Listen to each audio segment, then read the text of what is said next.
I work for a catering company, which means I spend most of my time driving, usually late at night. Most shifts involve loading and unloading equipment, then hauling it across the city in a truck that's way bigger than anything I'm comfortable driving.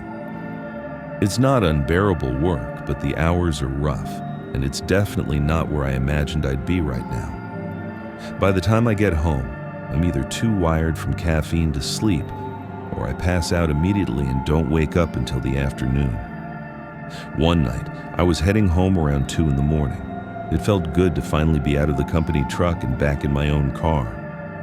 As I got closer to my neighborhood, I realized I'd overdone it with energy drinks.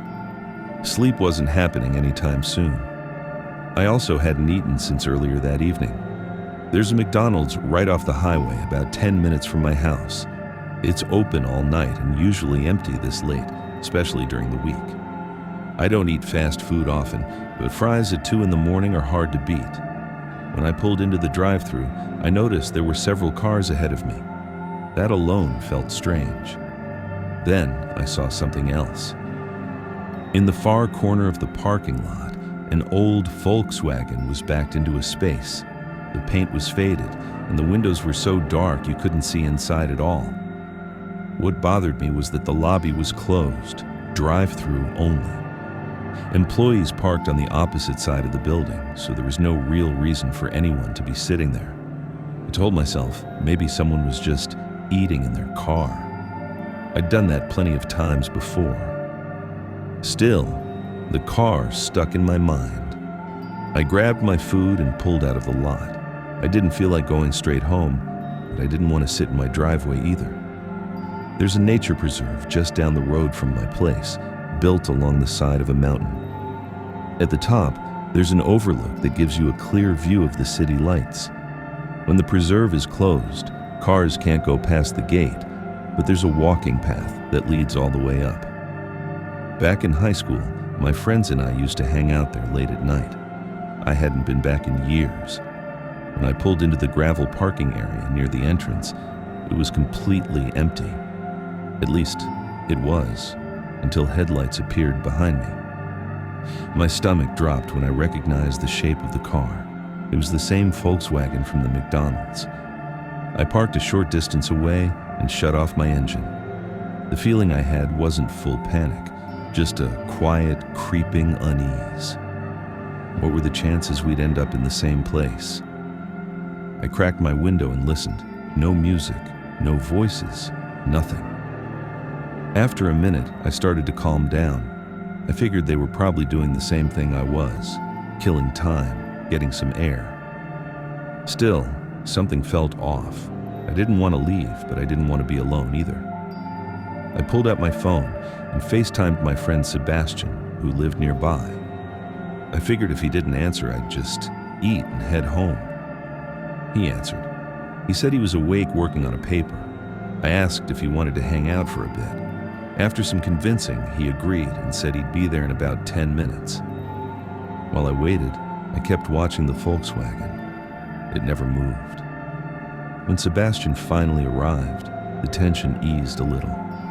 We got out of our cars and started walking up the path toward the overlook. Before the parking lot disappeared behind the trees, I glanced back. All 4 doors of the Volkswagen opened at the same time. 4 men stepped out. They didn't speak. They didn't walk anywhere. They just stood there, close together, like they were deciding something. I nudged Sebastian, and he saw it too. Before they noticed us, we kept walking until the lot was completely out of sight. My instincts were screaming, but Sebastian shrugged it off. He said they were probably just there to smoke. At the top, the view helped me relax. The city lights stretched out below us, and for a few minutes, everything felt normal again.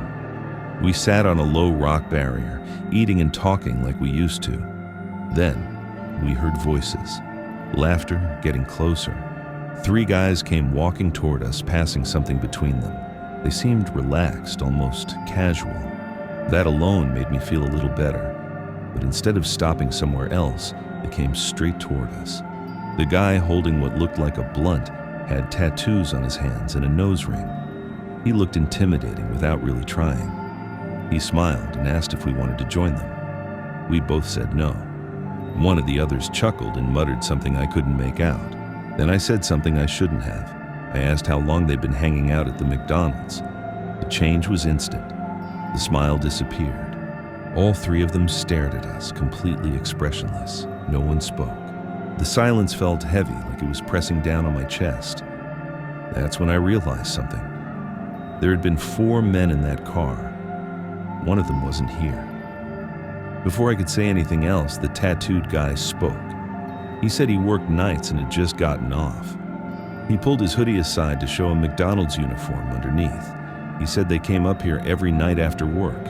It explained some things, but not enough. Sebastian and I didn't say anything. We stood up and started heading back down the path.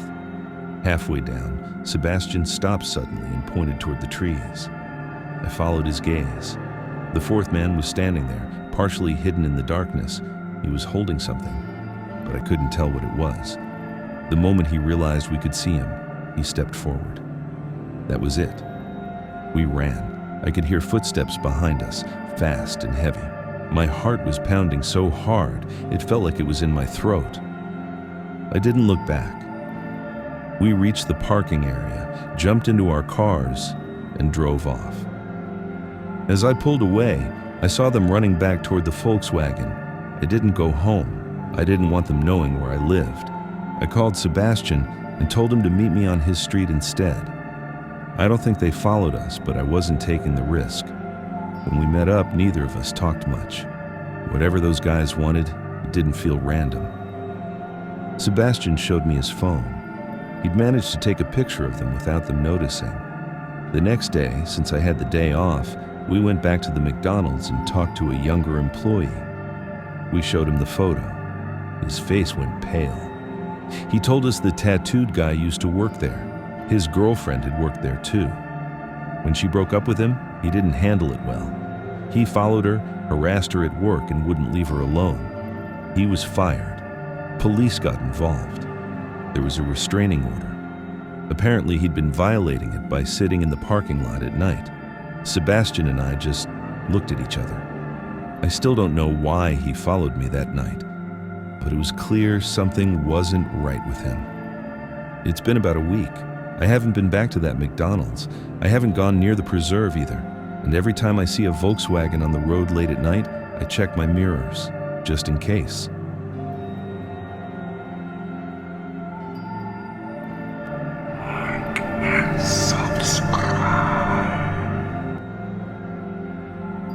Forgive me if some of the details are fuzzy. This happened years ago, and I've tried not to think about it too much since. But there's one night I still can't explain, no matter how hard I try. I grew up in Ardmore, Pennsylvania. It's a quiet place, almost painfully quiet, so when you're a teenager, you have to get creative to keep yourself entertained. For me and my friends, that usually meant sneaking into places we weren't supposed to be. Back then, abandoned buildings were our thing. I didn't realize until years later how common that hobby actually was. At the time, it just felt like something dumb and exciting we did to kill boredom. There was one spot we kept going back to, an abandoned church in Narberth. I still remember the address, 198 Elmwood Avenue. The place was unsettling, but it became our go-to location whenever we wanted a late-night thrill. One night in the fall, a group of us decided to head there again. There were 6 of us, me, Luna, Gina, Johnny, Max, and Allie. It was cold out, the kind of night where the air stings your lungs when you breathe too deep. The church sat behind an 8-foot chain-link fence. We had to climb over it every time. The doors were boarded up, so we always went in through a side window we'd found during one of our earlier visits. Inside, the first thing you noticed was the floor, or what was left of it. The entire first level was nothing but dirt. The floorboards had been ripped out long ago, leaving a large opening in the center where a concrete staircase led down into the basement. That's where we always ended up. The basement had 3 rooms. Only one had an actual door. The other 2 were just open frames. We went into the largest room first. It was mostly empty. aside from broken chairs, old furniture, and a couch that looked like it had been ripped apart. Johnny was already acting stupid. He'd barely had anything to drink, but he was loud and jumpy. I remember having to tell him to shut up over and over again. Still, being in a group made me feel safer. There's comfort in numbers. We were laughing, drinking, messing around like usual. Then the door slammed. The sound was violent, loud enough that I physically jumped. Every single one of us froze. For a split second, I assumed one of us had done it by accident, but no one was anywhere near the door. Almost immediately, Luna, Gina, and Johnny panicked. They ran. I watched them sprint up the stairs without even looking back, their footsteps fading fast. That left me, Max, and Allie. We stood there in silence. My heart was racing, but none of us wanted to admit it. We told ourselves it was just the wind. That's what people always say. After a few minutes, curiosity won out over common sense. We walked over and slowly opened the door that had slammed shut. Inside was a small room. The first thing I noticed was a dresser pushed against the wall. On top of it sat a cracked mirror. Smeared across the glass were dark red stains. At first I thought it was paint. Then I stepped closer. The stains weren't dry. They still had a sticky shine to them, like whatever caused them hadn't been there very long. My stomach dropped. I suddenly felt very aware of how quiet the basement was. Something, or someone, had been in that room recently. Then I noticed the photo. It was an old black and white picture sitting on the dresser.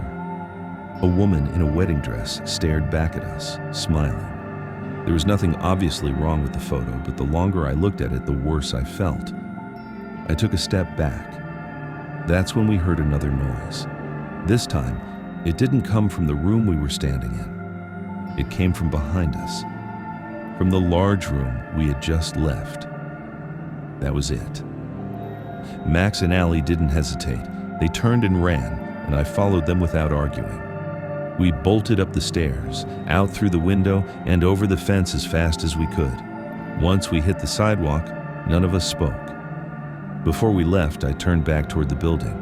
For just a second, I thought I saw a silhouette standing in the open window, watching us. I still hope it was just my imagination.